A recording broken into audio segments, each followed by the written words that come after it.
Okay, let's do this about the Alex Pretti case. So, this is in Minneapolis, and I have done probably over 200 videos where I am talking about an events of something that's covered in the news.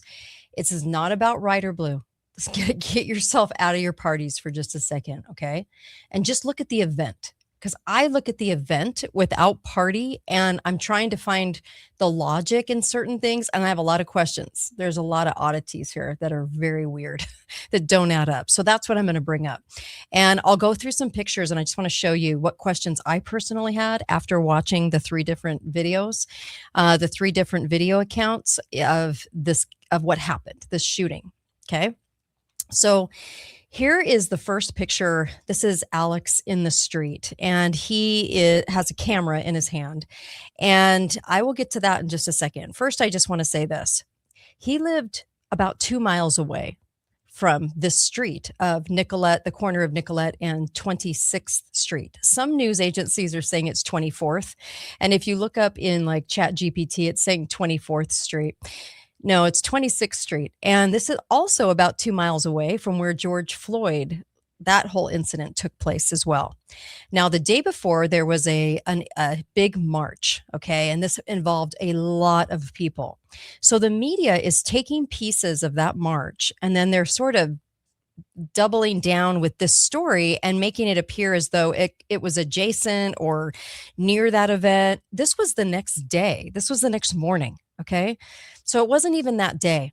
And it was 2 miles away from the event and that day before March, and also 2 miles away from where Alex Pretti lived. So how did he find out that ICE was going to be at this obscure location in this business district, like early morning on Saturday morning? That's really weird. It would be interesting to know if he naturally had that day off of his nursing schedule, or I mean, if he knew that there was going to be ICE there that morning. Okay.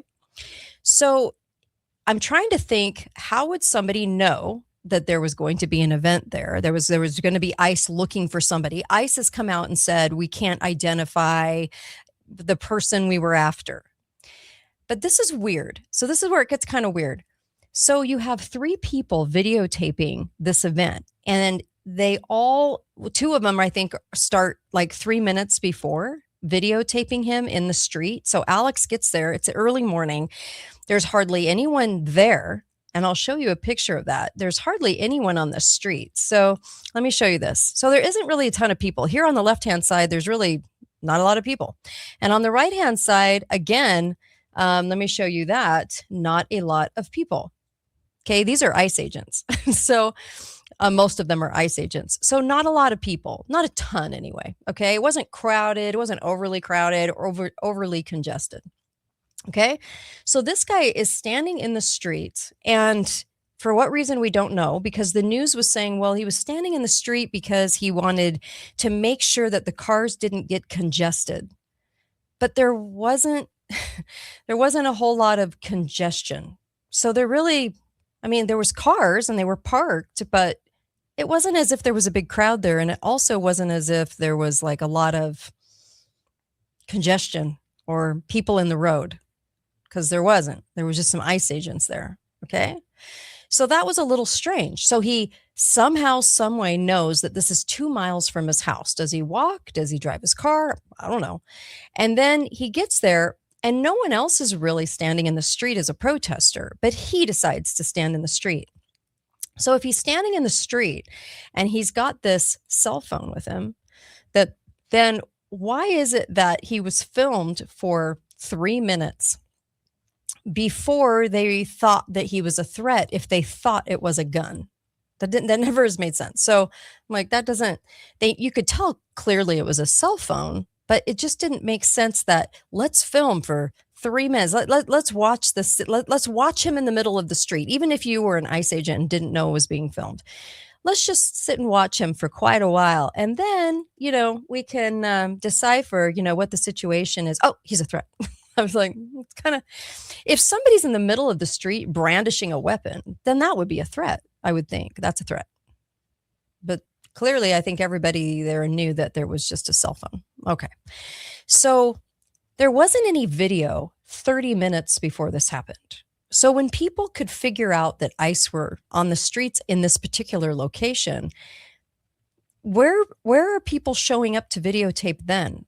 There was only about 100 residents on this street from my research. And then also it wasn't overly crowded, 9 o'clock in the morning, but it wasn't like protesters crowded. Does that make sense? So, okay. So you find out ICE is there and you go down there and he gets dressed and he goes down there.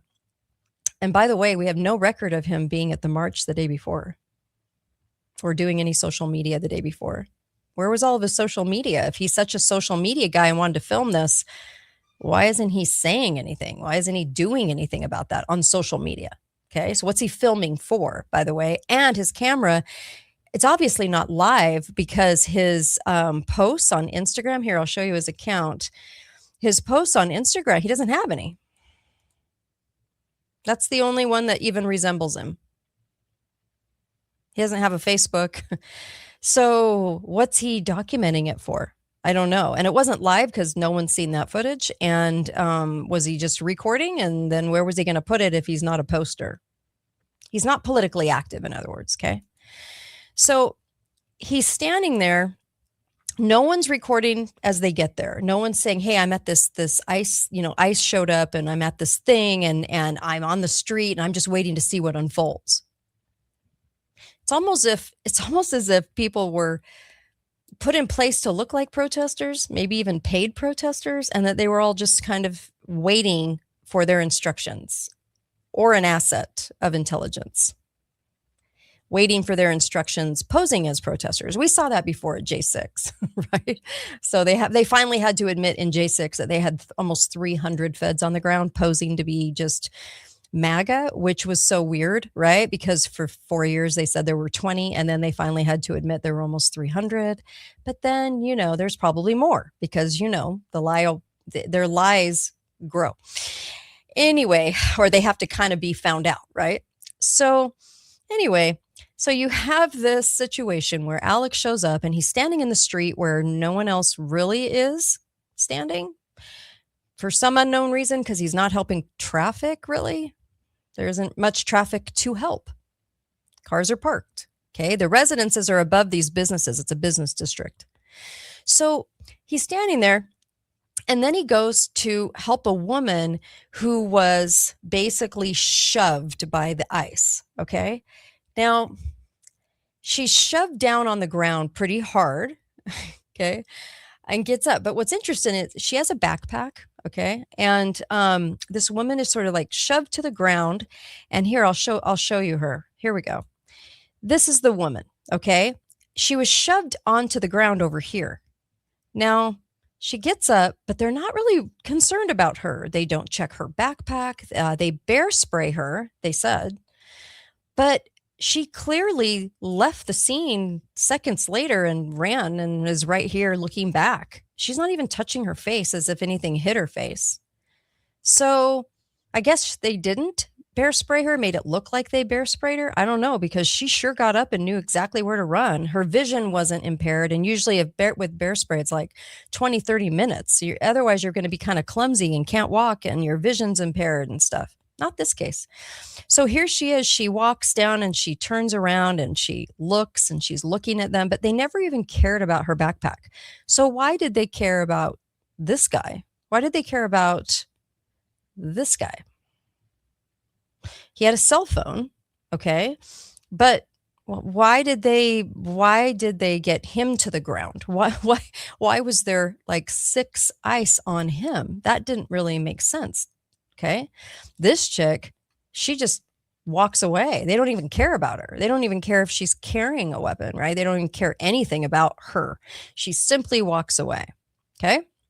Now, what's weird is one of the videos I watched came from the person that took this video. This is how far away she was. This almost looks like a marker, like stand here and take the video. I don't know what's right here, but it was just like, it just kind of stood out at me. Like, I would kind of wonder about that. Okay. Here she is. Here she is in pink. Okay. So this is the girl who shot the video. Now, no one cares about her. No one's looking at her, watching her. She's the only person on this side of the road. Only person. It's weird because I showed you before this side of the road. Okay. Look, there isn't hardly anybody. These are two ICE agents after the fact. This was after the shooting. He's on the ground, right? There's really no one here. There's maybe some guy way back there. Nothing really. Like there's just nobody on the left side, which is kind of weird. This is kind of the side of the street that it happened on. Okay. Now, the person in the white car was filming too. It just so happens, I'm not a coincidence theorist, but it just so happens that they have a business or a social media posting called People Over Papers. So I was like, wow, that was super convenient to not have any cars right here. And to have them filming a direct shot right here, a direct camera. That's kind of interesting because there's basically 3 camera accounts really that are floating around. The lady that's taking this one in the pink, the guy, somebody on the other side of the road, and then this white car. Okay, so there's no vehicles here. Okay, now I also want to show you this. These are the 2 guys that got close to the camera and they put their masks up over their face right before the incident happened. Now that's kind of weird. I'm not a coincidence theorist, but what? Like what? So you're putting your face thing up. Now you decide it's cold right before something happens. I'm just saying it's really strange. Okay. So we realize that this guy has no social media, so no one knows why he's filming. Okay. Nobody can figure that one out. All right. It's early morning. He lives 2 miles away. How did he know? He wasn't at the big march the day before. He's never really been filmed at any protest.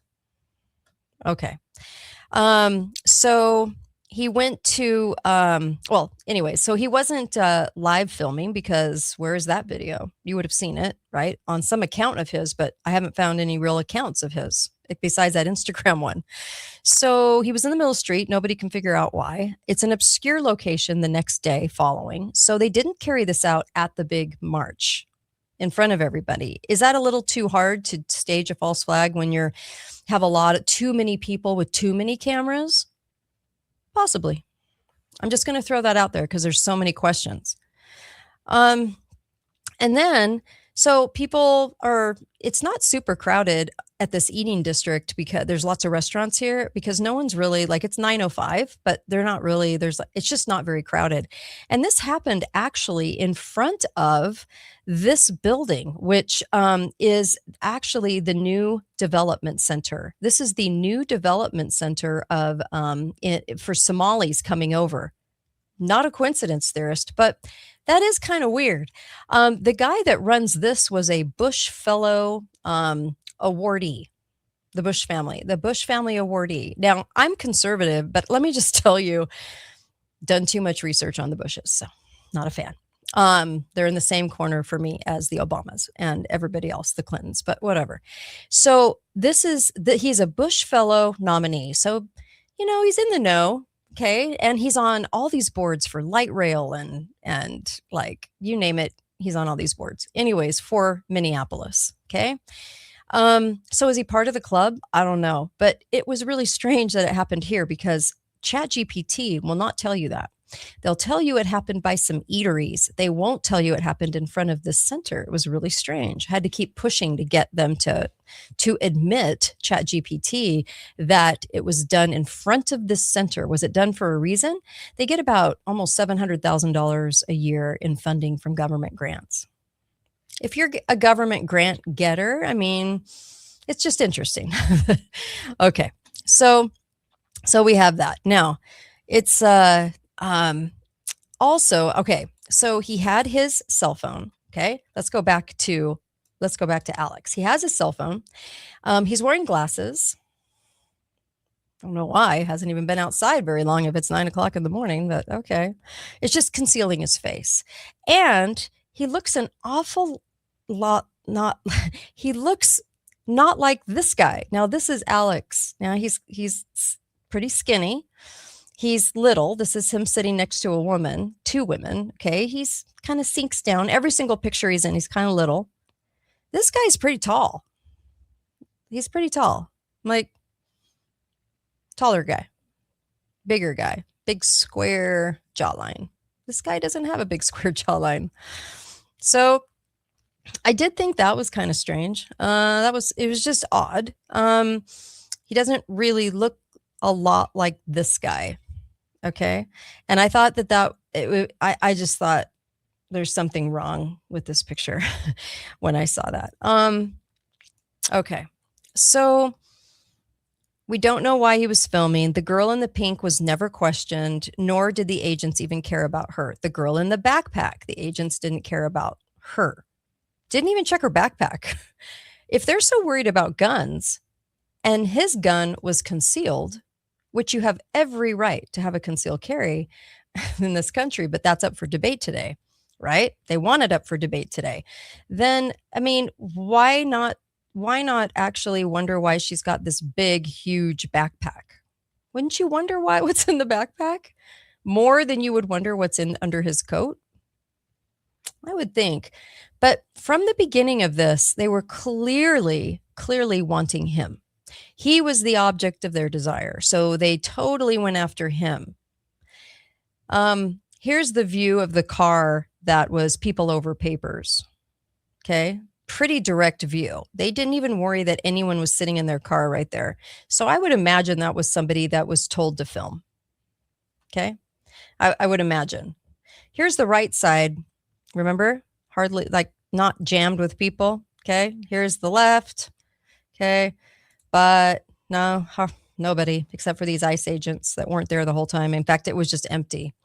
But for some reason, they want this guy that shows up and knows exactly where they are for some unknown reason, because his parents said that he was actually had just gotten involved in this, had just really started kind of wanting to protest. Well, just human nature alone, you're not going to go into the middle of the street where no one else is, no other protesters, and hold your cell phone and not even know what's happening. Like, you wouldn't be at so many protests that you would even know what is going on here. Plus, it wasn't a protest heavy event.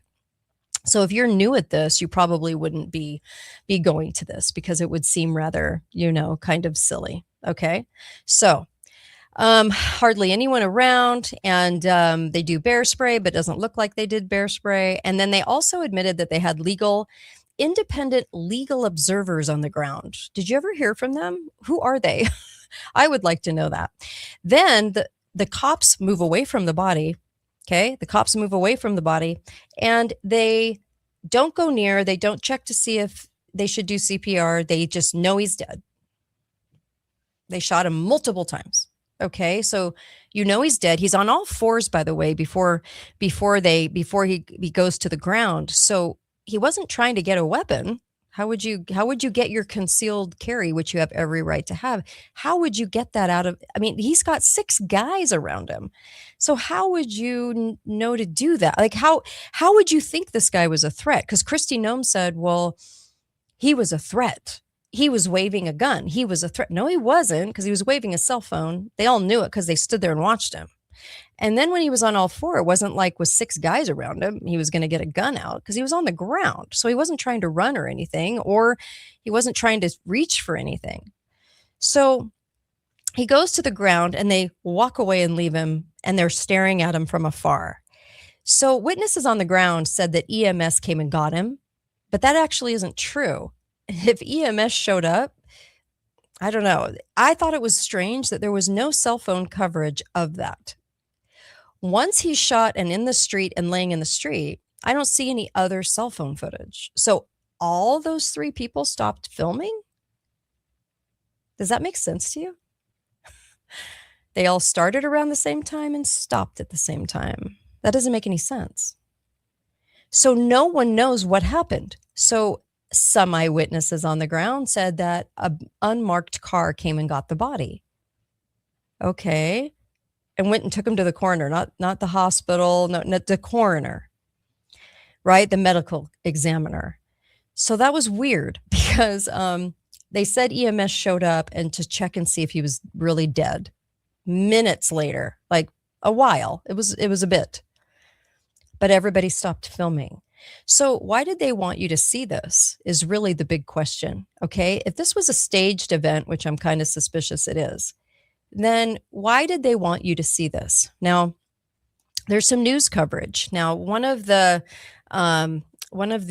news coverage pieces was the AP, and it was a man killed by U.S. Border Patrol in Minneapolis was an ICU nurse. It's an interesting headline. They don't just say protester killed in Minneapolis. They're like, by the way, he was an ICU nurse. It was like, are you trying to frame this story? Not just give us the news as the AP always does, because the AP lies in like every story and also gives you adjectives and narratives, about 200 of them in every story to shape a story. Okay. Reuters and AP is where we get all of our news, and they shape the narrative of the story. They're not supposed to do that, but they do. So, okay. So this is weird because they're just painting really like significant um victim story. Okay. So it's like the Guardian put masked government thugs snuffed out Alex Pretty's life. So you are supposed to feel outrage. You're supposed to feel mad and angry and outrage. You're also supposed to think that violence like this is happening everywhere and our country's gone insane. Now, when you go to sporting events, thousands of people in a coliseum. When you go to the airport, thousands of people. When you go to the store, lots of people, right? Everywhere you go, there's lots of people. How many fights are breaking out? How much violence is there?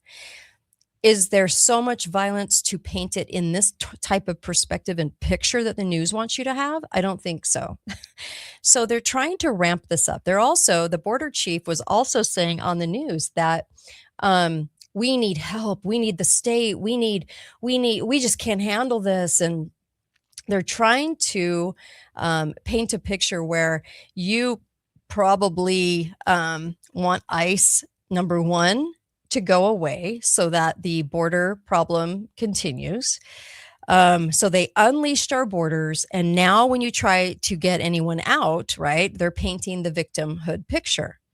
On the other hand, there's also a long-term game plan to take international agencies and put them in as police force here in the future. That came out of the Toronto Protocols, actually, 1967, that they want to create a perspective of violence so heavy that we would need to bring in agencies from somewhere else, like the UN. There's also this kind of weird, like we're going to kill people in front of you, but you're not supposed to notice that there wasn't a threat. So you're supposed to be okay with it on the right. And on the left, you're supposed to be so outraged that you would like to harm somebody on the right for not seeing that a victim was gunned down. Now, what I'm saying is the whole thing was staged. I don't know if that's Alex because it doesn't look like Alex. And so I'm coming from a totally different perspective. Okay.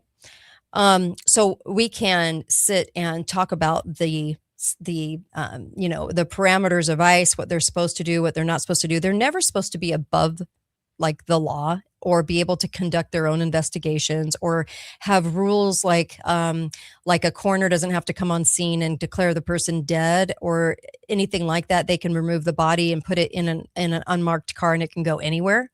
So there's so many things about this that are wild, but ICE isn't allowed to just kill somebody because then what are they doing? They're setting a precedent for the future where any gunned agency can just shoot somebody and the government will always come out and say it was okay and justified. So that's not okay. And on the right, we know that's not okay. And we have a lot of acts, the NDAA and Patriot Act and all kinds of things that have harmed our liberty. And this would be harming our Fourth Amendment due process. I mean, if they can just pick and choose who they want to shoot, right? Now, I'm still saying this is a staged event, but what I'm talking about is what ICE is allowed to do and what they're not allowed to do. So on the right, because the left is saying, you shot a victim and oh my gosh, and blah, blah, blah, they're not realizing that a lot of the protesters are paid. Okay. On the right, we're saying, well, if the government said it was justified, I guess it is. And it looks like he was a threat. So if you're going to walk in the street as a protester, you kind of deserve it. The problem with that is You have the legal right to walk in the street, okay? Can you brandish a weapon in front of the police or taunt them? Like, I'm talking serious, not just verbally, but like do something to them. Of course, they have the ability to fight back, okay? They have the ability to protect themselves is what I'm saying. But what they're trying to do is kind of paint a new normal where agencies don't have rules, they don't have oversight, they can do whatever they want and shore it up with an obvious lie. When Kristi Noem said what she said, the guy didn't brandish a weapon. They took it out of his holster, right? Because it was a concealed weapon. So that's not the same. Okay. He didn't have it in the air. So she stood up and she said something that wasn't true. Now on the right, we should be honest enough to look at that and go, yeah, that wasn't true. Okay. But again, we have a lot of deep state in government, and a lot of the deep state is going to do what they want through showing us this staged event. So what do they want us? They want us at each other's throats. They want us arguing over it. They want us to want to have people go, this was so obvious, how can you not side with me? And then of course you have people that are like, but they somebody deserves it if they're at a protest. Well, somebody doesn't deserve to be shot and killed at a protest because they're there. So when we, right, conservatives go to a protest and they shoot one of us just for standing in the street with a cell phone, you're going to be a little upset about. I mean, we're going to be upset about that. We should be, right? Because it's not right. So we're setting up precedences and normalcies for the future. And we can't just accept what we're told with this. I say, you look at this and think, why is somebody doing what they're doing? Why this guy who's new at protesting said his parents, this was wild that he just showed up. Okay. So this is what his dad said. He cared deeply and was very upset about what was happening in Minneapolis. He thought it was terrible, kidnapping children and just grabbing people off the street. Okay. And he cared about those people. He knew it was wrong. So he did participate in protests. Isn't that so? The news is AP is framing this for you. Okay. They're just kidnapping people. ICE is trying to remove illegals. Now, we could have a whole nother conversation on the legality of ICE constitutionally, because the protection against foreign invaders gets very loose when it comes to the government. They like to say whatever they want about that, and anything's okay. So it's not okay. But especially at the level we're at now, where no one had, no, like the CIA, where they have no oversight and no rules, and they run the show. Okay. So then it says here in this AP report, the Department of Homeland Security said the man was shot after he approached Border Patrol officers with a 9mm. He didn't approach them with a gun. He had it in a holster, right? So the other reports were that he was aiding and abetting the woman that was shoved down. So which is it? Okay, because that's not true. And I don't actually think he was helping anyone, because I think it's a staged event. I think it was very well choreographed. Okay, that's why they didn't care about the girl. And then officials did not specify if Pretti brandished the gun in bystander videos of the future of the shooting that emerged soon after. He's seen with a phone in his hand, but none appears to show a visible weapon. See, they're trying to get you angry that you saw what you saw, but you should be very angry because this guy was just gunned down. Okay. So also the headlines are to get rid of ICE, and to also bring in, digital ID transparency. Digital ID is a long held solution. It's the hill to die on for the deep state. They want everybody pretty much branded with digital ID so that you can't move, spend money, go anywhere. They know exactly who you are. The more violence they can foment, or the perceived violence they can foment in this country with false flags, then the more people will demand digital ID, right? And so they want us to demand it. They don't want us to I don't know, to not like resist it. Okay. So we're moving closer to that acceptance point of something that is really evil. Okay. But they want you to want it. Okay. What's that song by Cheap Trick? They want you to want me. I want you to want me. That's their theme song. So, also, by the way, family members said Pretti owned a handgun and had a permit to carry a concealed handgun in Minnesota. All right. I know some nurses that have one. Most nurses don't. I find that a lot of nurses kind of err on the side of being a lefty, which just kind of weird. But anyway, so here's that's some those are some of the narratives right now. And you should probably question. I questioned right away the location and the center that it was done in front of, because I think there was a big reason for that. They wanted the picture of that center front and center. The new development center that brings Somalis in.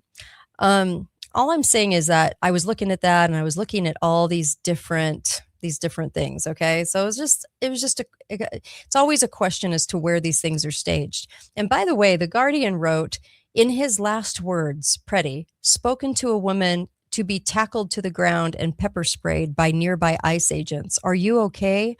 He said. How do we know that? Who is she then?